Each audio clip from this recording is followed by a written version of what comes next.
नमस्ते, मी मिलिंद कसबे. Doctor Sachin गरुड यांची अनपेक्षितपणे भेट होणं आणि त्यांच्याशी संवाद करणं ही सुद्धा एक वैचारिक पर्वणी असते. सर नमस्ते. नमस्ते. तुम्ही पुस्तक मार्केटच्या कार्यालयाला भेट दिली त्यासाठी तुमचं मनापासून खरं म्हणजे स्वागत आहे. सर मला एक 2-3 प्रश्न आपल्याला विचारायचे आहेत. तर आपलं वैचारिक क्षेत्रामध्ये विशेषतः इतिहासाच्या अभ्यासामध्ये खूप मोठं योगदान आहे. फुले शाहू आंबेडकरी विचारधारा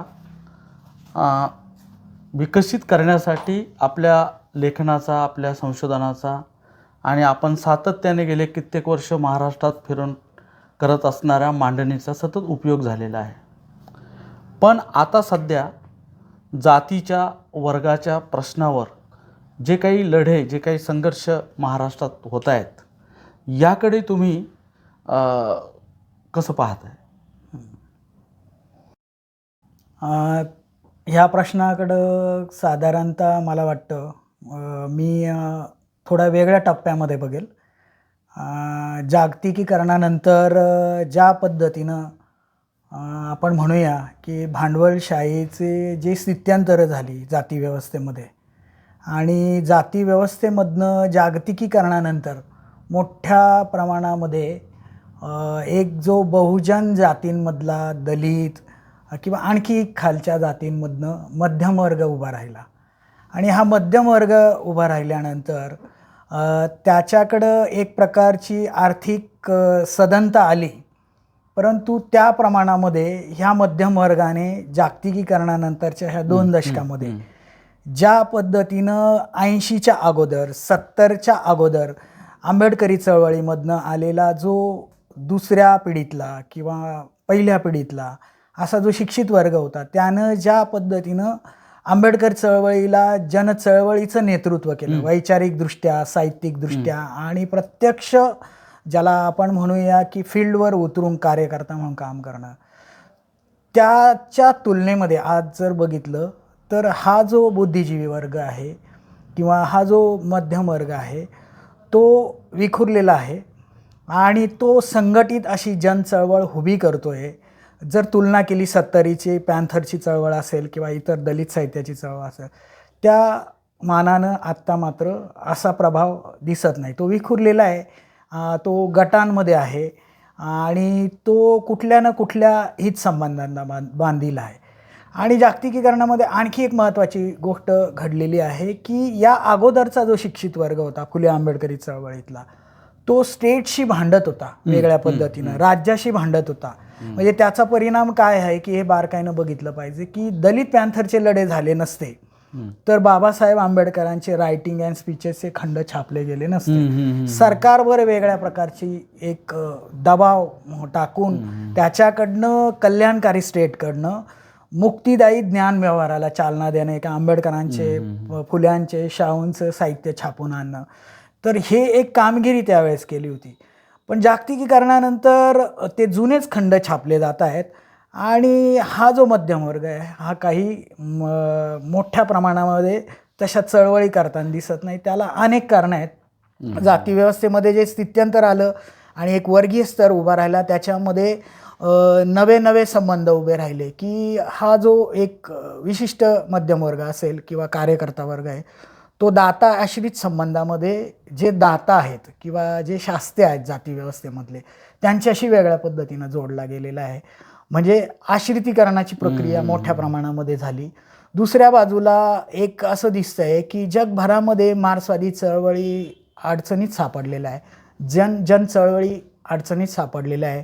त्याची जागा मधल्या काळामध्ये NGOने घेतली आणि आत्ता तर गेल्या 10 वर्षामध्ये संघ भाजपाचं सरकार आल्यानंतर त्यांनी तर वेगळ्या पद्धतीनं जनचळवळी चिरडणं, त्यांची नाकेबंदी करणं आणि फुले आंबेडकरी चळवळीतले अत्यंत टोकदार प्रश्न घेऊन लढणाऱ्या लोकांना वेगवेगळ्या कायद्याच्या कचाट्यात अडकून त्यांना गुन्हेगार म्हणजे अर्बन नक्षलपासून तर त्यांना देशद्रोही साबित करणं, हे जसं डाव्यांबरोबर झालेलं आहे तसं आंबेडकरवाद्यांबरोबरही झालेलं झालेलं आहे. परंतु मोठ्या प्रमाणामध्ये जनता अजूनही अनेक लोकांना तिथंही सुद्धा एक दरी निर्माण झालेली आहे की अशा बुद्धिजीवींना हे आंबेडकरवादी आहेत का, असे प्रश्न निर्माण होणं म्हणजे बुद्धिभेद निर्माण होणं याचा प्रभाव देखील आहे. आणि त्यामुळं मला असं वाटत नाही की जागतिकीकरणाच्या कालखंडामध्ये की फुले आंबेडकरी चळवळ एका अर्थानं जिवंत आहे. राजकीय पातळीवर तर ती नाहीच आहे, परंतु वैचारिक पातळीवरती सुसंघटितपणे देशभर उभी आहे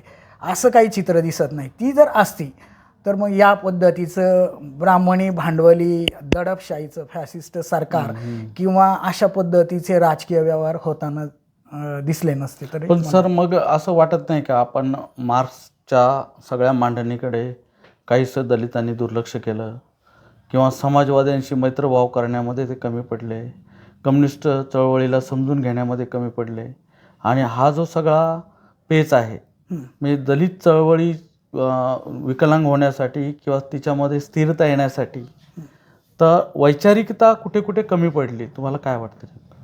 हां, मला याला फक्त दलित चळवळीला दोष देऊन चालणार नाही. दलित चळवळीमध्ये जर आपण सुरुवातीचा विचार केला तर हा प्रयोग म्हणजे मार्क्सवादी विचारांच्या सोबत जाणं आणि त्या विचारांचं योगदान समजून घेत आंबेडकरवाद किंवा आपण ज्या पद्धतीने जातीव्यवस्थेविरुद्ध विचार आणि व्यावहारिक कार्यक्रम देणार आहोत तर त्याच्यामध्ये क्रांतिकारी बदल करणं किंवा ते अधिक ॲप्रोप्रिएट अगदी सापेक्ष पातळीवर उतरवणं याच्यासाठी दलित चळवळीमधनं प्रयत्न झाले का, तर त्याच्यामध्ये तर मला महत्त्वाचा मुद्दा हा सांगायचा होता की डॉक्टर बाबासाहेब आंबेडकरांच्या महानिर्वाणानंतर दादासाहेब गायकवाडांनी जी मार्क्सवाद्यांच्या प्रवाहाशी म्हणजे भारतीय कम्युनिस्ट पक्षाशी किंवा मार्क्सवादी कम्युनिस्ट पक्षांशी एक प्रकारची आघाडी उभी केली होती आणि भूमिहीनाचा लढा उभा केला होता. आता त्याच्याबद्दलचे दुसरा जो गट होता विखे कांबळेंचा, त्यांनी बाबासाहेब म्हणजे दादासाहेबांना हे मार्क्सवाद्यांच्या सोबत जात आहेत आणि बाबासाहेबांनी जी मांडणी करून ठेवलेली होती मार्क्स आणि बुद्धाच्या संदर्भातली किंवा मार्क्सच्या मांडणीबद्दलचे काही प्रश्न उपस्थित केले होते त्याचा नकारात्मक उपयोग केला राजकीय म्हणून. आणि त्यांनी असं ठरवलं की मार्क्सवाद्याच्या सोबत जाणं म्हणजे बुद्धाच्या विरोधी असणं, बाबासाहेबांच्या तत्वज्ञानाच्या खरं ते मार्क्स और बुद्धा नाहीये, ते मार्क्स अँड त्याच्याचमध्ये सुद्धा शाब्दिक अशा पद्धतीच्या चलाख्या करण्यात आल्या.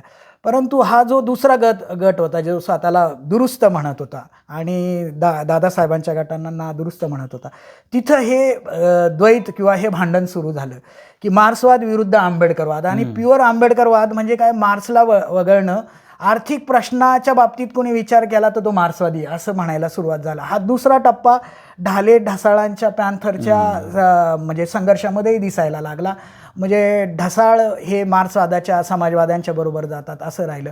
आणि नंतर असं होत गेलं की फार सशक्त पद्धतीनं अत्यंत काय म्हणूया सापेक्ष पद्धतीनं वर्गीय विश्लेषण आणि जातीय विश्लेषण याची मांडणी रावसाहेब कसबेपासून बाबूराव बागुलांपर्यंत उभी राहिली. मी तिला नाशिक स्कूल म्हणतो. तर ते डेव्हलप झालेलं होतं पण जनसंघटनात्मक पातळीवर त्याचा विकास झाला नाही आणि त्यामुळं वर्गीय विश्लेषणाची जोड देऊन आंबेडकरी चळवळी विकसित होण्याच्या बाबतीत कमी पडल्या चळवळीच्या पातळीवर. दुसऱ्या बाजूला मार्क्सवाद्यांचा पण नाकर्तेपणा आहे की जे अपारंपरिक जे गट होते त्यांच्या शक्यता आणि त्यांच्या ज्या काही मर्यादा होत्या त्याच्यात ते अडकून राहिले. परंतु मोठ्या ज्या भारतातल्या दोन मार्क्सवादी राजकीय पक्ष होते त्यांनी जातीचा प्रश्न व्यवस्थित ॲड्रेस केला नाही आणि त्यांनी जातीच्या प्रश्नावर स्वतःची वेगळी भूमिका मांडणं आणि राजकीयदृष्ट्या दलित चळवळींशी आघाडी करणं हे होऊ शकलं नाही. फार मोजक्या काळामध्ये दलित आंबेडकरी चळवळ आणि डावी चळवळ यांची आघाडी झालेली, पण जवळपास आत्तापर्यंत ती दोन्ही पृथकपणे वाढलेला आहे.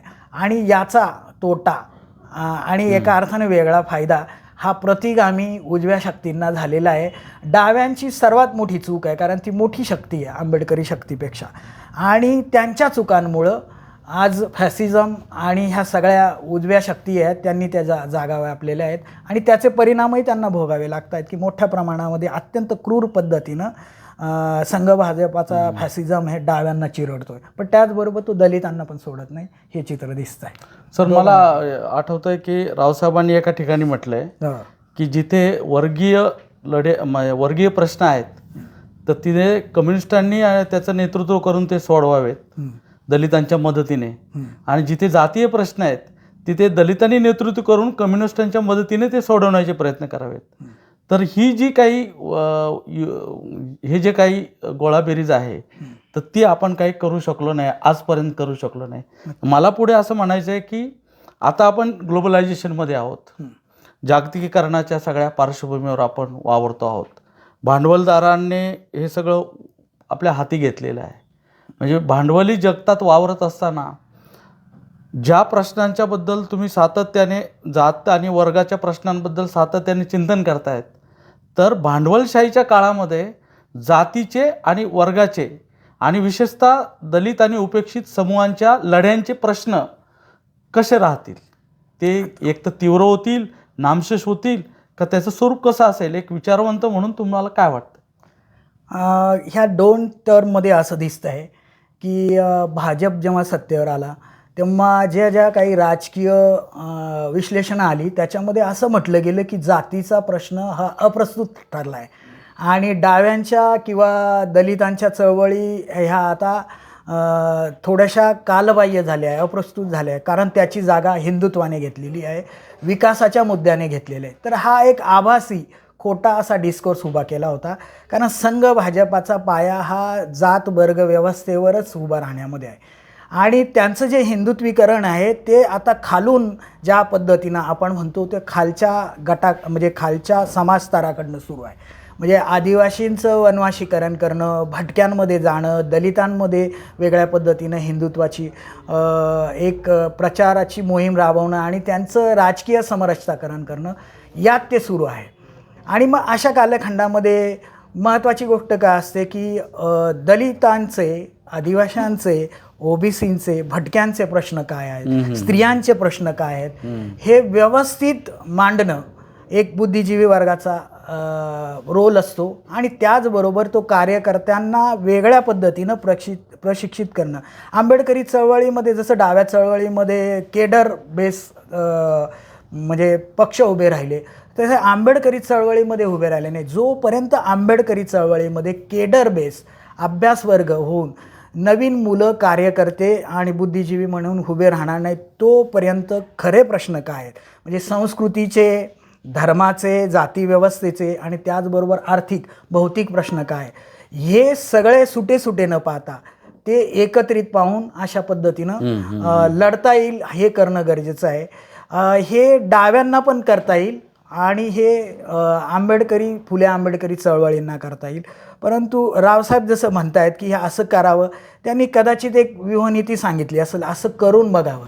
असं करणं शक्य आहे, परंतु मला त्याच्यापेक्षा वेगळं काय वाटतं आहे की डाव्यांनी जगभरामध्ये जे मार्क्सवाद आरिष्टात सापडलेला आहे किंवा आंबेडकरवादाचे प्रश्न उपस्थित झालेले की आंबेडकरवाद येऊन स्थगित कुठं झाला आहे आणि कोणत्या कोणत्या लढ्यांमध्ये आंबेडकरवादाचा विकास होऊ शकतो, तर याच्यामध्ये वेगळ्या पद्धतीनं वैचारिक सर्जन करणं गरजेचं आहे आणि त्याचबरोबर आपल्या जुन्या धारणा पुन्हा एकदा तपासून बघायला पाहिजे, नव्या शक्यता काय आहे त्या बघायला पाहिजे. हे दोघांनाही शक्य आहे आणि हे जर दोघांना शक्य झालं तर भारतामध्ये ह्या दोन्ही चळवळी आत्ता इतक्या स्थगित आणि स्टॅग्नंट पोझिशनला आहेत, त्या हळूहळू किंवा अगदी वेगानं पुढे येऊ शकतात, याच्यावर माझा आशावाद कायम आहे. येस सर, धन्यवाद सर. तुम्ही आताच्या प्रश्नांबद्दल भाष्य केलं आणि तुमच्यासारख्यांचं भाष्य नेहमीच मार्गदर्शन असतं आणि इतरांसाठी खूप मोठी प्रेरणा असते. गरुड सरांचं मी मनापासून अभिनंदन करतो आणि त्यांचे आभार मानतो. धन्यवाद.